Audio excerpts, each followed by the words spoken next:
For a great cup of joe, there's one thing you should know. Your morning brew can also be playful. Buff Boy Brewing guys make the temperature rise, and you surely feel naughty when you swallow our coffee. If you want some real heat, give your mouth a fine treat. You will want some more, rest assured. Buff Boy Brewing, you can't get enough of. It's time for The Scribble, your weekly fix of celebrity chats, bizarre stories in the news, and basic random chatter with best-selling author and syndicated radio host Jeremy Bradley. Make sure your seat is in the upright and locked position and your barf bag is securely in place. Here's Jeremy Bradley.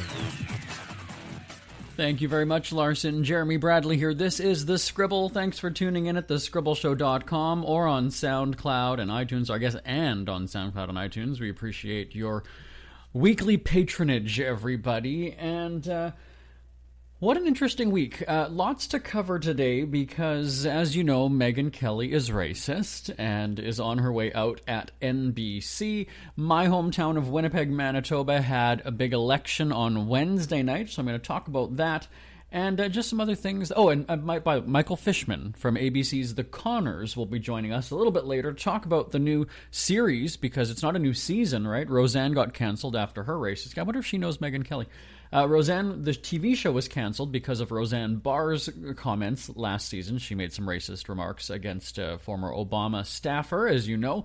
Scandal, drama ensued. Roseanne, the TV show, got canceled. Roseanne, the actor, got fired. And The Conners was just resurrected on ABC a couple of weeks ago. It just launched again at the beginning of October. So we have Michael Fishman. He's going to talk about, the drama behind the scenes and also looking forward to what is going to happen this season. As you know, Roseanne's character died of an opioid overdose, which many people were saying is kind of a harsh storyline, but she kind of set the tone for that last season, though, right? With being a pill popper, her character anyway, and apparently in real life as well. She's into the Xanax, I think, right? And we'll talk with Michael about the new series. So we're gonna take a break. All right. So when we come back, we'll talk Megyn Kelly and the big election in my hometown of Winnipeg right after this.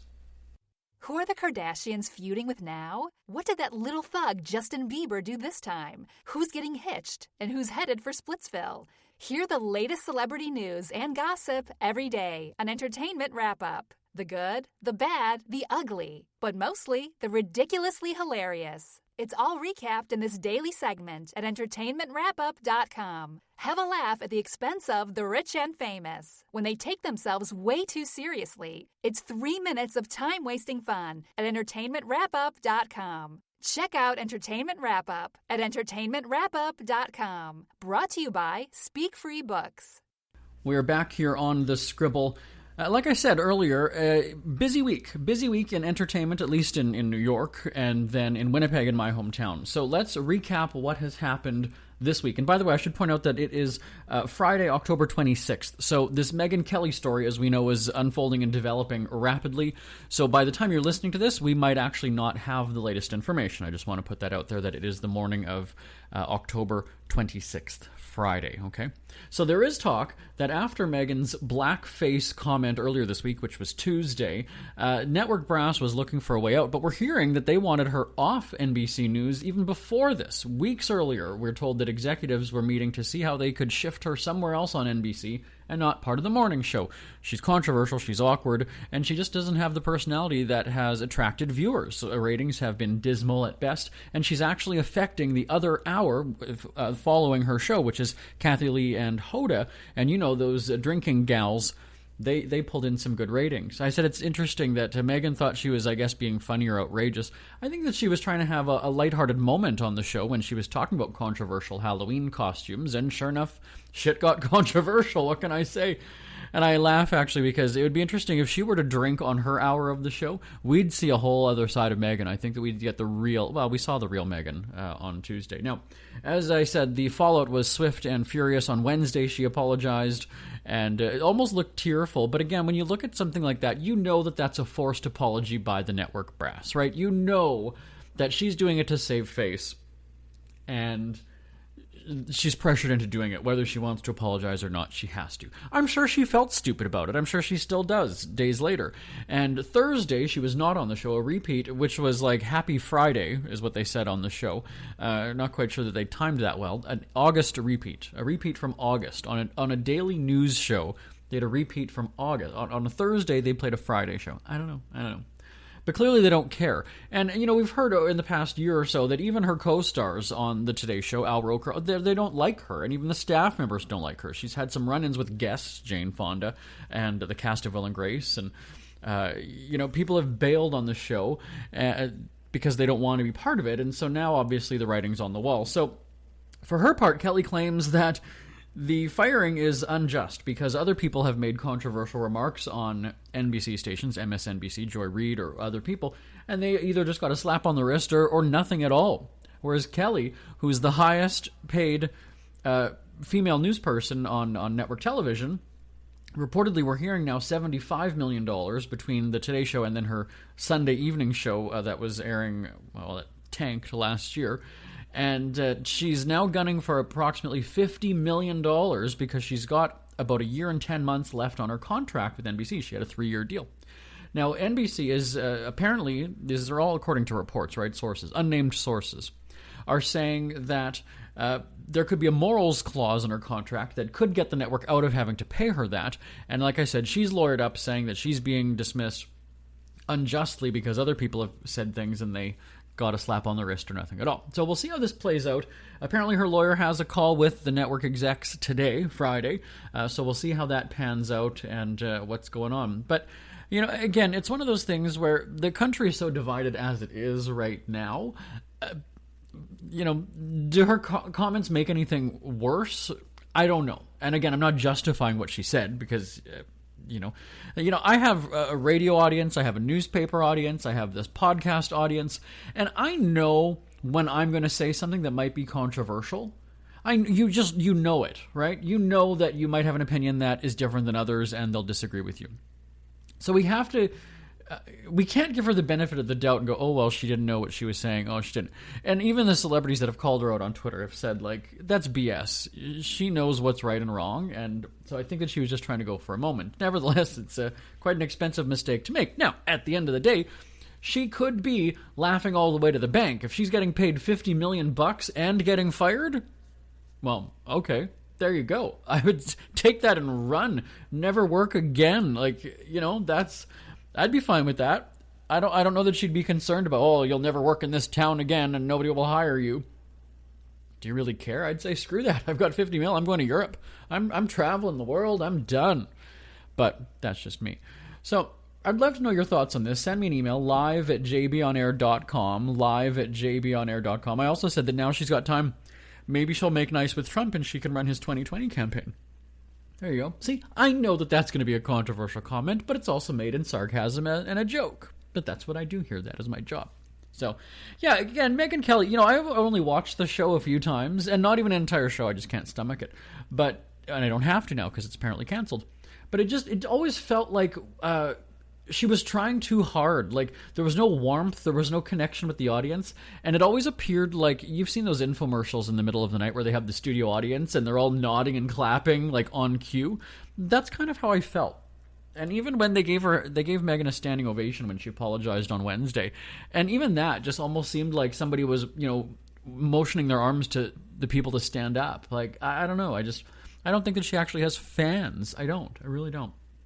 So, again, live@jbonair.com if you want to chime in on that. Now, also, as I mentioned, on Wednesday was the local civic election in my hometown of Winnipeg, Manitoba. Now, if you listened to the podcast last week and you're not from Winnipeg and you don't give a crap about Manitoba politics, I apologize. We had a 2-hour podcast, a supersized Scribble, as we call it, and I was interviewing the mayoral candidates, and I didn't want to unload on that show my opinion of speaking with them, but I gotta tell you, what an entirely huge waste of time. We thought it would be something interesting because in this world of fake news and claims of media bias and all these things, we thought it would be interesting for me to actually talk with the candidates. Now, I've never reported on politics before. I'm a bubblegum, fluffy entertainment reporter. I talk about celebrity news and gossip.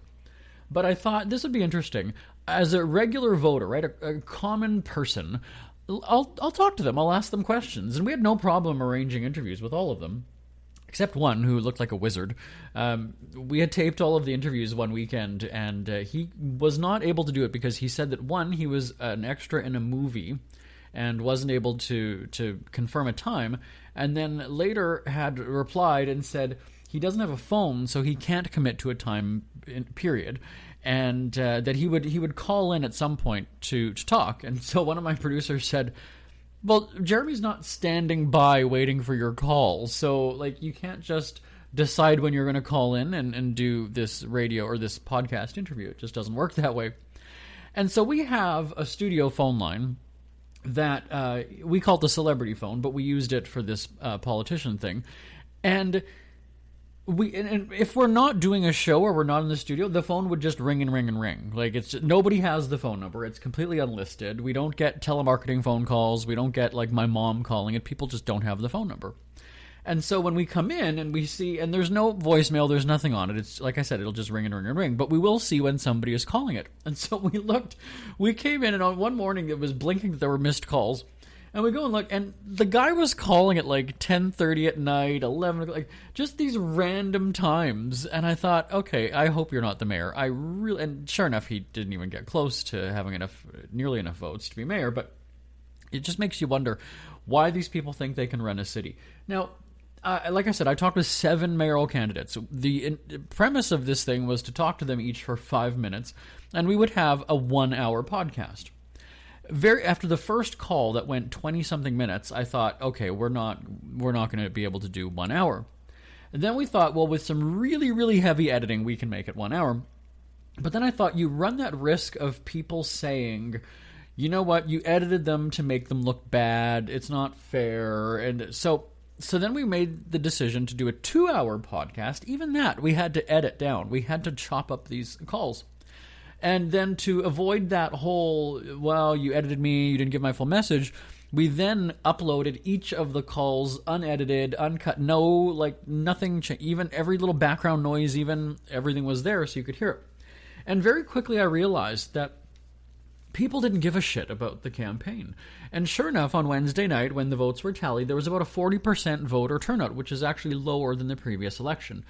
And it's sad because you always hear this even with American politics, is that you're fortunate and you're lucky that you have the right to vote, so you should do it. And maybe it's because people have that attitude of, well, they're all politicians, they're all just full of hot air, they're not going to do anything, they're going to make promises. Now, for me, who talked with the candidates, I can tell you that I was justified in feeling that way. I felt, now again, this took probably about 4.5 hours of us. It was a Saturday morning. We had the one call after the next. Every half hour we had one. And it was about 4.5 hours. Some of them ran very long. And I remember I got angry as the day was going on because after a while when you ask a yes or no question and you don't get a yes or no answer and you get a 5-minute monologue, you start to lose patience. And so I understand these people on CNN or Fox that have these heated debates with politicians. Like, I get it now. I get it. I wouldn't want to do it every day. I certainly wouldn't want to do it. But they said a whole lot of nothing.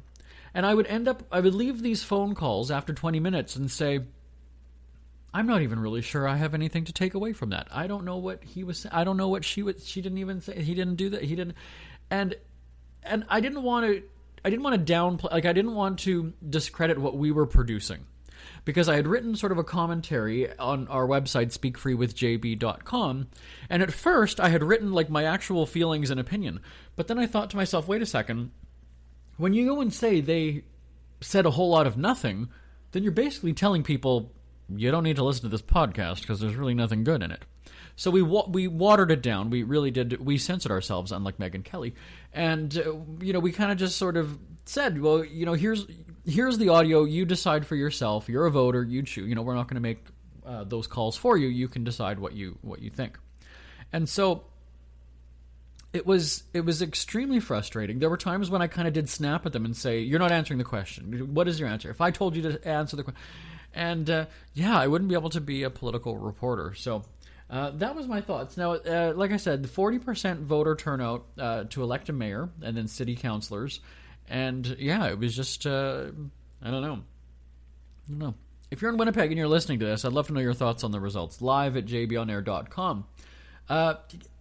Okay, well, let's talk just a couple more minutes. Another story that's breaking in Canada this week is the Canada Post mail strike. Now, these are unionized workers who are doing rotating strikes off the job across the country. And, I wrote a column about this because I feel that when overpaid government unionized workers go on strike, to me it seems selfish and greedy. Especially when if you're a public servant or you're doing something for the public. To me now, it's now more about you. You're wanting more money. You're wanting better benefits. You're wanting a better pension. You're wanting better this. At the end of the day, Canada Post services are becoming more expensive, more unreliable, and really just useless. I went away for 2 weeks, and I have these community mailboxes, so the mail doesn't get delivered to my actual house anymore. I've got to go walk down the street to this big box, turn my key, and then I've got my mail slot. Well, I was gone for 2 weeks. There was not one piece of actual mail addressed to me. There were flyers. So Canada Post has essentially become an advertising agency by delivering ads to my mailbox, but not one piece of mail. And when you think about it, you can get your bills sent to you by email, right? Or you just have them automatically taken out of your bank account. Now, somebody like my grandma, who's 90 years old and doesn't do internet and computers and things like that, yes, she absolutely does need the mail. So you are holding the mail hostage, essentially, is what you're doing. And therein lies the problem. You have no regard that your pension is more important than being a public servant and delivering mail to people who might necessarily need it, right? It's not that they're getting, my grandma's not ordering stuff from Amazon. These are things that she's needing a pension check and things like that, right? And so to me, I just think it's very selfish and greedy, and it's unreliable. There were 2 times when we were doing a promo for Halloween with my dogs, and we had these costumes sent up from the United States, and they got lost. And Canada Post said no, they were delivered, but couldn't give us any actual tracking information as to were they signed for, where were they left, nothing. And then you had to do that insurance claim, whatever, and it actually ruined our relationship with this costume company that we were having a relationship with. So it was pretty devastating. And then I have a new book coming out in November, late November, and we had sent some out in the mail to different book reviewers and things like that. It cost $11 for me to send the book across Canada. $11 for me to send the book to another part of the country. And it took like a week and a half. So when you look at the slowness, the cost, the unreliability, and now your employees are demanding more money and more perks, screw you. And so I wrote a column called Why Canada Post is Dead to Me. I really have, because there's courier services, there's FedEx, there's all these other big companies that you can deal with. You know what? Screw you. You can hold our mail hostage, but in the meantime, we have other alternatives for shipping, and I think we're going to do that. So again, if you're in Canada and if you're affected by the Canada Post mail strike, I'd love to hear from you. Live at jbonair.com. Ever had something to get off your chest but never had the balls to say it? That's a load of crap. Speak Free with JB.com is exactly what you've been waiting for. Your chance to tell it like it is and not care what anybody else thinks. Have your say on issues of the day. Join newspaper and radio columnist Jeremy Bradley as he tells it like it is. Hundreds of thousands of people have stopped by, including some well-known celebrities who have had a chat with JB and speak candidly about what's really going on in the world. You can join them too. Have a rant or a rave. Be brave and head on over to www.speakfreewithjb.com now. Michael Fishman from ABC's The Connors joining us on the line. Hello there. Hello, thanks for having me. Well, I have to say, lots has changed since we last spoke. So naturally, my first question is, what are you sick of being asked? Be honest, because what question do you never want to hear again?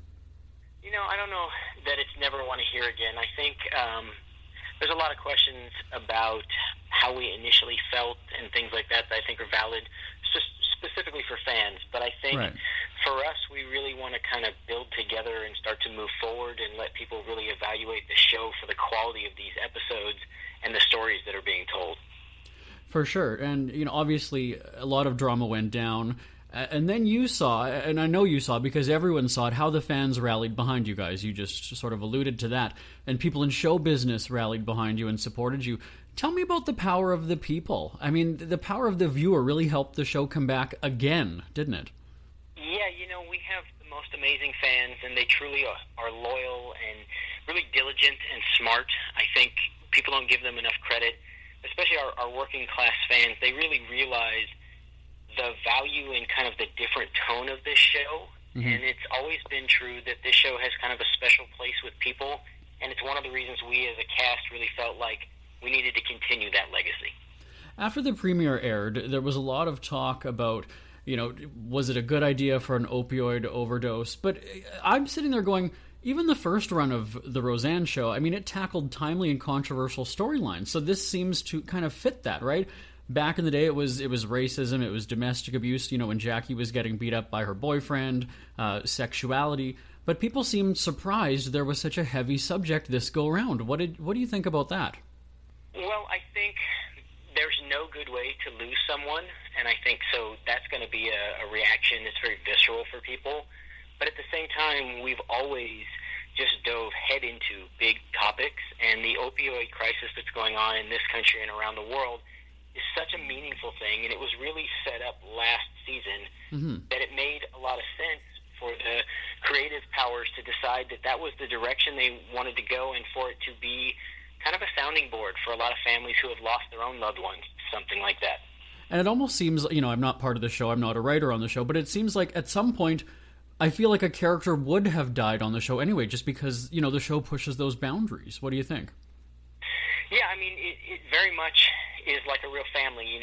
When a family has kind of a structure, when someone passes away, there's a gap, there's a void that has to be filled. And I think what you're going to see throughout this season is how different characters fill different roles, and the roles that you take on in a family, not always by choice, but by necessity, and how that interaction continues between the other family members. Can you give us some examples then of how the family dynamic is going to be this season? Yeah, obviously Darlene in the first episode really steps up. You see Jackie trying to be more of a voice and a support structure for all of us as kids, trying to kind of step into that, matriarchal role.